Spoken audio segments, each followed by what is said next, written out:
এই এক গ্লাস বনাজি শরবতের দাম কত? 30 টাকা। 30 টাকা।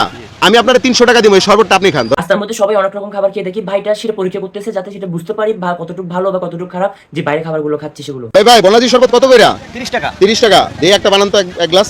বনাজি শরবতে কি কি দেন? আমলকি, হ্যাঁ। হরতকি, বহেরা, হ্যাঁ। 21 প্রকার গাছ ওরে গাছা, বাবা। তারপর আছে 10 মূলা রিস্ট, ওই সাধনার, সাধনার। তারপর কি শ্রী কুন্ডের শরীরে আছে। বুঝছি, আল্লাহ হ্যাঁ, না, ওই দেন সব আপনি mix বানান। করে সব করে বানাই। দেখ বুঝছি, দেন এক গ্লাস দেন আমারে। মিষ্টি করে। শেখারিন? ডিপের পারি। ও আচ্ছা, কালারটা তো জটিল। এই এক গ্লাস বনাজি শরবতের দাম কত? 30 টাকা। 30 টাকা। আমি আপনারে 300 টাকা দিব, এই শরবতটা আপনি খান। ধরেন, বুঝছেন? শেষ করতে পারবেন তো? হ্যাঁ, খাইছেন? কমপ্লিট? এমুল ভাই, আমার মানি ব্যাগটা আগে 300 টাকা দেন। হ্যাঁ তো খান। আপনার শরবতটা আপনাকে দিয়ে কেন খাওয়ানো হয়েছে আপনি জানেন? না। জানেন না? আগে টাকাটা বুঝালাম না, হৃদয় বানের জন্য না।